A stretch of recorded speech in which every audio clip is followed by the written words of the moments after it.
Thank you. Contact north, 100. We took a MTLB. body hit, and there's a 30 mic on our position. Rockets out.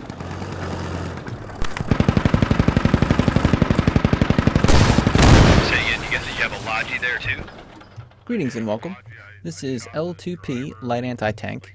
Learn to play Light Anti-Tank for Squad, and I'm Pro-ActiveDeath. So the Light Anti-Tank, or LAT kit, is an essential member of any successful squad, bringing the ability to directly engage and destroy enemy vehicles found on the battlefield. And it is because of their effectiveness that you frequently hear squad leads requesting 2 LATs at the beginning of each round. So here we are at Jensen's range taking a look at the equipment of the Light Anti-Tank kit. Essentially it breaks down into either US gear or non-US gear. So for non-US, which is where we're going to start, you have the Insurgents and Militia, who are given 2 RPG-7 heat rockets, which is high explosive anti-tank, and 2 RPG-7 Frag rockets, which is anti-infantry. The Russian loadout is very similar, except they're only given 1 of the Frag rockets, again anti-infantry. The important takeaway here is that heat rockets really should be saved for vehicles, and Frag rockets really should be saved for infantry. I cannot stress enough that firing a Frag rocket at a vehicle will be ineffective. On the contrary, if you had to use a heat rocket against infantry in a pinch, it works, but really you're just leaving yourself and your squad short-handed should a striker come rolling over the hill. So where does that leave us? Well, over the last minute or so, I've been engaging targets at 100, 150, 200, and soon to be 300 meters using the RPG-7 heat rocket. Now again, this is the rocket that's available to the Insurgent, Militia, and Russian forces, and I'm going to break it down for you right here.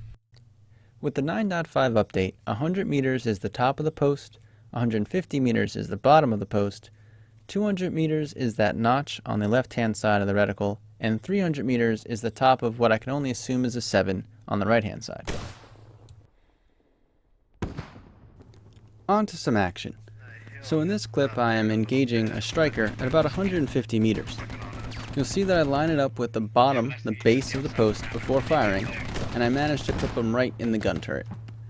Now I drop down to reload, so you should always be reloading from cover as the light anti-tank kit, and then displace to change my position before firing a second shot.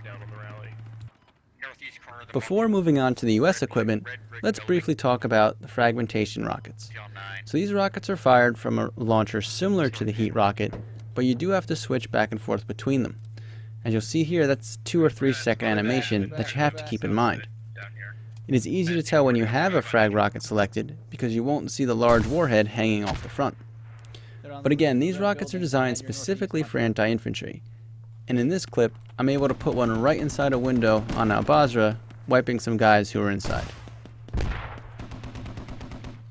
put a rocket in the window. Transitioning to the US forces, each light anti-tank is giving 2 M72 Law unguided rocket launchers.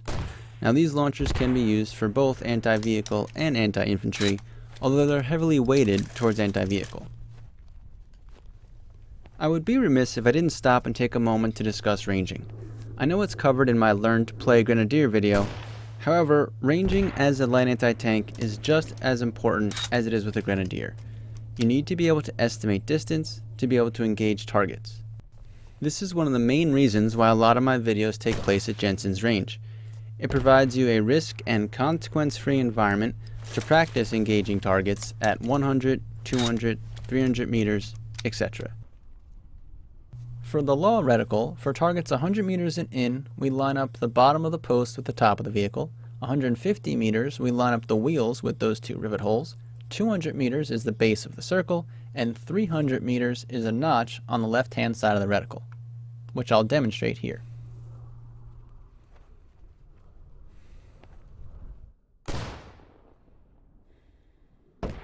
Moving on, let's talk about vehicle identification.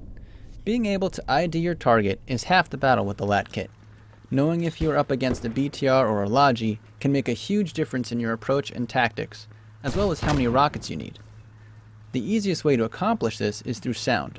You will be able to hear a vehicle long before you can see it, and learning the difference between a tracked vehicle or a wheeled vehicle, even a Humvee versus Striker, can really give you the advantage.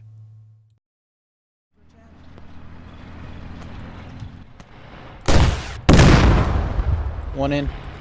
So in this section, I heard a Humvee, I found my target, and I fired a round. And I immediately displaced. And in this case, I'm going to peer out on his left flank.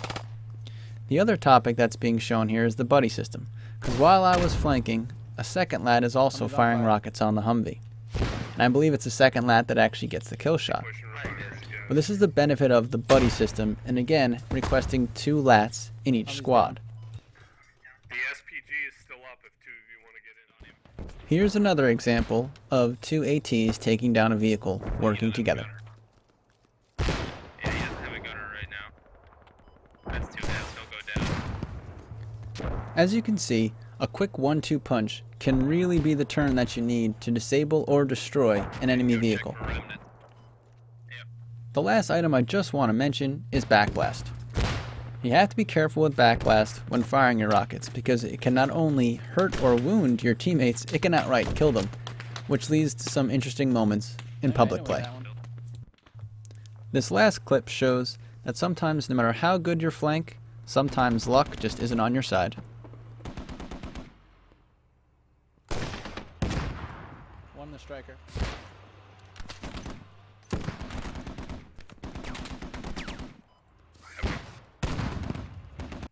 He's hit again. But that's it. I hope you enjoyed the content and found the gameplay examples of the buddy system, displacement, rocket selection, and vehicle ID useful, and can apply it to your own gaming as we all continue to learn to play light anti-tank for squad. Thanks for watching. Pro-ActiveDeath out.